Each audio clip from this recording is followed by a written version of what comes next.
সামনে পরিকল্পনা কি জানালো আওয়ামী লীগ। এদিকে আন্দোলনে আহতদের ৫ লাখ টাকা সহায়তা দিলেন তারেক রহমান। জানাবো হাসিনাকে ফেরানোর উদ্যোগ, যা বলছে আনন্দবাজারের প্রতিবেদন। এবং সর্বশেষ জানাবো জয় বাংলা স্লোগান দিয়ে যা বললেন সাবেক এমপি সোলাইমান। এতক্ষণ শুনছিলেন সংবাদ শিরোনাম, এবারে বিস্তারিত। সামনের পরিকল্পনা কি জানালো আওয়ামী লীগ। দলকে সংগঠিত করাই এখন আওয়ামী লীগের মূল লক্ষ্য। সেই লক্ষ্যেই 10ই নভেম্বর ঢাকার গুলিস্তানে বঙ্গবন্ধু এভিনিউয়ে নূর হোসেন দিবস পালনের ডাক দেয় দলটি। যদিও দলের কর্মী সমর্থকদের সেভাবে মাঠে নামতে দেখা যায়নি। এরপরেও অল্প যে কয়েকজন সেখানে গিয়েছিলেন তারা হামলা ও মারধরের শিকার হয়েছেন। আওয়ামী লীগের যুগ্ম সাধারণ সম্পাদক আফামা বাহাউদ্দিন নাসিম বলেন, এই সরকার আওয়ামী লীগকে ফ্যাসিস্ট বলে, অথচ তারা নিজেরাই যে সবচেয়ে বড় ফ্যাসিস্ট মানুষ সেটি দেখেছে কিভাবে আমাদের কর্মীদের উপর হামলা হয়েছে। সাম্প্রতিক এই কর্মসূচির মাধ্যমে দলকে সংগঠিত করার পাশাপাশি অন্তর্বর্তী সরকার, সাধারণ মানুষ ও রাজনৈতিক দল কী প্রতিক্রিয়া দেখায় সেটিও বুঝতে চেয়েছে আওয়ামী লীগ। এবার যে অভিজ্ঞতা তাদের হয়েছে সেটির পরিপ্রেক্ষিতেই দলটি আগামী কর্মসূচি গ্রহণ করবে। তবে আপাতত সরকার বিরোধী বড় কোনো কর্মসূচিতে যাওয়ার পরিকল্পনা দলটি নেই বলেই ইঙ্গিত দিয়েছেন নেতারা। তিনি বলেন, আত্মগোপনে থাকার পরেও আমাদের নেতাকর্মীদের মধ্যে যোগাযোগ স্থাপিত হয়েছে। পরিস্থিতি বিবেচনায় গণমানুষের জন্য যে ধরনের কর্মসূচি গ্রহণ করা প্রয়োজন সেটাই আমরা গ্রহণ করব। কিন্তু নেতারা যেখানে আত্মগোপনে, সেখানে কর্মীদের দিয়ে কি কর্মসূচি সফল করা যাবে? সাবেক নৌ প্রতিমন্ত্রী ও আওয়ামী লীগের সরকারের সাবেক সাংগঠনিক সম্পাদক খালিদ মাহমুদ চৌধুরী বলেন, আওয়ামী লীগ কর্মী নির্ভর রাজনৈতিক দল, ফলে কে নেতা বা তারা কোথায় সেটা বড় কথা না।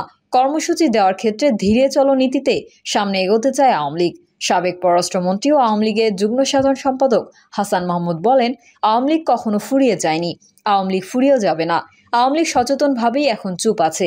এখন যদি আমরা রাজনৈতিক কর্মসূচি দিয়ে নামতাম তাহলে সরকারের পক্ষ থেকে আবার অনেকেই বলতো যে আমাদের কারণে তারা রাষ্ট্র পরিচালনা করতে পারছে না। আমরা একটু নিশ্চুপ আছি যাতে আমাদের ওপর দোষ না আসে। অন্তর্বর্তী সরকার কখন ব্যর্থ প্রমাণিত হয়, দলটি এখন সেই অপেক্ষায় রয়েছে। আওয়ামী লীগ নেতা খালিদ মাহমুদ চৌধুরী বলেন, দেশের ক্ষতি করার জন্য এরা যে মিথ্যা বলে ও ষড়যন্ত্র করে ক্ষমতা দখল করেছে সেটা জনগণ বুঝে গেছে। খুব শিগগিরই এদের পতন ঘটবে। এদিকে আন্দোলনে আহতদের ৫ লাখ টাকা সহায়তা দিলেন তারেক রহমান। বৈষম্য বিরোধী ছাত্র আন্দোলনে আহতদের চিকিৎসায় ৫ লাখ টাকা সহায়তা দিয়েছেন বিএনপির ভারপ্রাপ্ত chairman Tarique Rahman.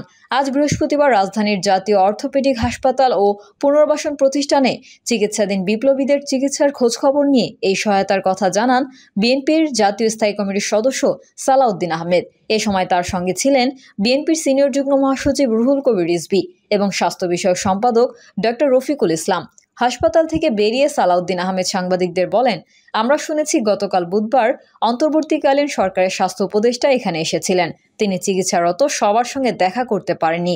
British high commissioner এসেছিলেন, তিনিও সবার সঙ্গে দেখা করতে পারেননি, যার জন্য রোগীদের মধ্যে একটু অসন্তোষ সৃষ্টি হয়েছিল। তিনি আরও বলেন, আমরা কথা বলে যেটা জানলাম, আন্দোলনকারী যারা আহত তাদের চিকিৎসাটা মোটামুটি হলেও অন্যান্য আর্থিক সহায়তা তারা পাননি। আমরা বুঝি এর বাইরেও তাদের আর্থিক সহায়তা প্রয়োজন। সরকারের তরফ থেকে প্রতিশ্রুতি ১ লাখ টাকা তারা পাননি। আমরা সরকারের কাছে অনুরোধ করছি, এটার দায়িত্ব যারা নিয়েছেন তারা যেন এই আর্থিক সহায়তা দ্রুত পৌঁছে দেন। গতকাল বুধবার রাতে বিএনপির ভারপ্রাপ্ত চেয়ারম্যান তারেক রহমান চিকিৎসাধীন আহতদের জন্য ৫ লাখ টাকা পাঠিয়ে তা পৌঁছে দিতে নির্দেশ দিয়েছেন বলে জানান সালাউদ্দিন আহমেদ। তিনি বলেন, সেই টাকা বিএনপির স্বাস্থ্য বিষয়ক সম্পাদক ডক্টর রফিকুল ইসলাম প্রয়োজন অনুযায়ী রোগীদের কাছে বিতরণ করবেন। সালাউদ্দিন আহমেদ বলেন, আমাদের দলের পক্ষ থেকে আমরা ধারাবাহিকভাবে এই সহায়তা অব্যাহত রাখব। তবে যাদের চিকিৎসা দেশে সম্ভব নয় তাদের তালিকা করে শিগগিরই বিদেশে উন্নত চিকিৎসার ব্যবস্থা করার জন্য সরকারের কাছে আহ্বান জানাই। বিশেষ করে যারা চোখের আঘাত নিয়ে আছে, দৃষ্টিশক্তি হারিয়ে ফেলেছে, এমনও ইনজুরি আছে এখানে তাদের চিকিৎসা সম্ভব না। হাসিনাকে ফেরানোর উদ্যোগ, যা বলছে আনন্দবাজারের প্রতিবেদন। গণঅভ্যুত্থানের মুখে পালিয়ে ভারতে আশ্রয় নিয়েছে শেখ হাসিনা। ইতোমধ্যে তার নামে আন্তর্জাতিক অপরাধ ট্রাইব্যুনাল গ্রেফতারি পরোয়ানা জারি করেছে। সেই সঙ্গে তাকে দেশে ফেরাতে ইন্টারপোলের সহায়তা নেওয়ার উদ্যোগও চলছে। তবে এই উদ্যোগের মাধ্যমে বাংলাদেশে বর্তমানে ডক্টর মোহাম্মদ ইউনূসের নেতৃত্বাধীন অন্তর্বর্তী সরকার কার্যত নিজ দেশে ভারত বিরোধী রাজনৈতিক ভাষ্য তৈরি করতে চাইছে বলে মনে করছে দিল্লি। ভারতের পররাষ্ট্র মন্ত্রণালয় সূত্রের বরাত দিয়ে আনন্দবাজারের এক প্রতিবেদনে বলা হয়েছে, এগুলো করা হচ্ছে বাংলাদেশের রাজনৈতিক গ্যালারিকে বার্তা দিতে। রেড কর্নার নোটিশ দিলেই যে ভারত থরহরি কম্প হয়ে কোনো সিদ্ধান্ত নেবে এমন বিন্দুমাত্র সম্ভাবনা আদৌ নেই, বরং এই সময়ে দাঁড়িয়ে এই কথাই ঢাকাকে মনে করিয়ে দিতে চাইছেন কূটনৈতিকরা। দেশের অর্থনীতিকে কোণঠাসা অবস্থা থেকে ফিরিয়ে আনতে এবং ভবিষ্যতের ধাক্কা সামলাতে ভারতের সঙ্গে বাস্তবোচিত সম্পর্ক তৈরি করা উচিত। নয়াদিল্লির ওপর রাজনৈতিক চাপ বাড়ানোর নীতি নিলে বাংলাদেশের অর্থনৈতিক পরিস্থিতির সুরাহা হবে না। সূত্র থেকে আরও জানা গেছে, আপাতত বিদ্যুৎ বকেয়ার বিষয়টি নিয়ে প্রবল চাপে রয়েছে বাংলাদেশের অন্তর্বর্তী সরকার। বকেয়া 84.6 কোটি ডলার পরিশোধ না করায় চলতি মাসের প্রথম থেকে বাংলাদেশে বিদ্যুৎ সরবরাহ 60% কমিয়ে দিয়েছিল আদানি গ্রুপ। একই সঙ্গে 7ই নভেম্বরের মধ্যে বকেয়া না মেটালে সরবরাহ বন্ধ করার হুমকিও দেওয়া হয়েছিল। এই অবস্থায় দেশকে আধারে ডুবে যাওয়া থেকে বাঁচাতে বাংলাদেশ বিদ্যুৎ উন্নয়ন বোর্ড 17.3 কোটি ডলারের একটি নতুন লেটার অফ ক্রেডিট জারি করেছে। অর্থাৎ বকেয়ার কিছু অংশ মেটাতে পেরেছে, এখনও অনেকটাই বাকি। কিন্তু শুধু বিদ্যুৎ ক্ষেত্রে নয়, অন্য অনেক অর্থনৈতিকভাবে গুরুত্বপূর্ণ বড় পুঁজির প্রকল্পে ভারতের ওপর নির্ভরশীল ঢাকা, যা গত কয়েক দশকে সেই দেশকে উন্নয়নের পথে এগিয়ে নিয়ে গেছে। গত কয়েক বছরে ভারত প্রায় 800 কোটি ডলার নামমাত্র সুদে ঋণ দিয়েছে বাংলাদেশকে।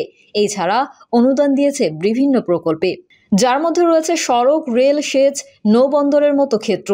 ওষুধ এবং খাদ্যোৎপন্নের ক্ষেত্রেও ভারত নির্ভরতা যথেষ্ট।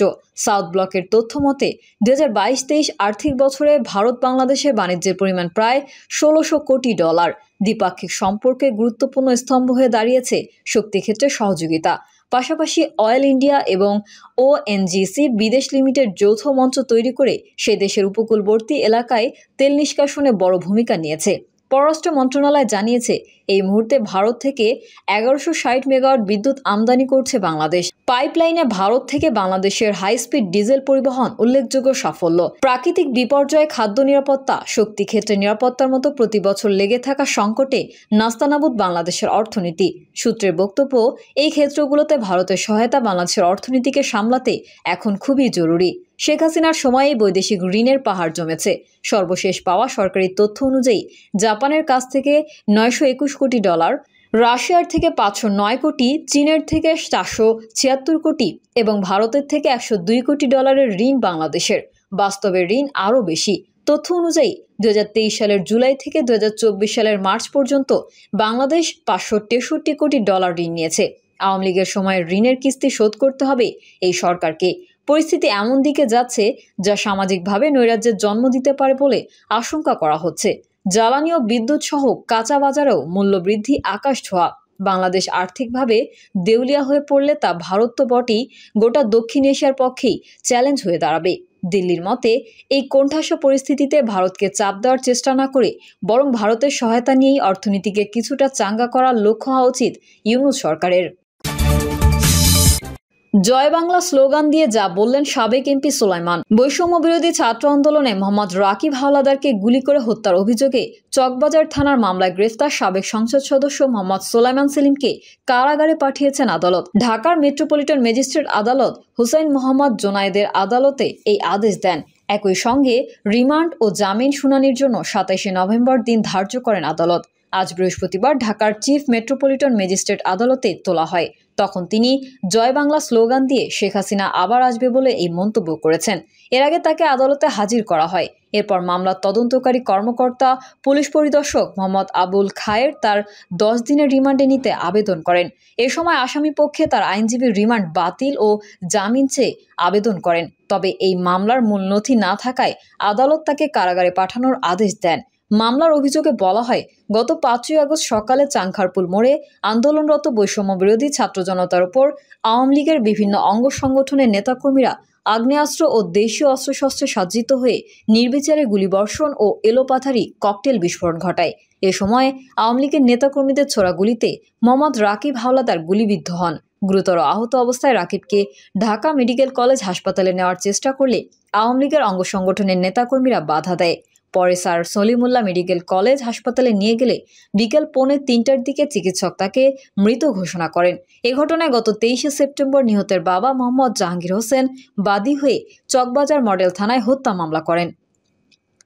প্রিয় দর্শক, এই ছিল এখনকার সর্বশেষ সংবাদ। আপডেট সংবাদ পেতে চ্যানেলটি সাবস্ক্রাইব করে বেল আইকনটি ক্লিক করুন। কমেন্টে আপনার মতামত জানিয়ে আমাদের সাথেই থাকুন। ধন্যবাদ সবাইকে। আল্লাহ হাফেজ।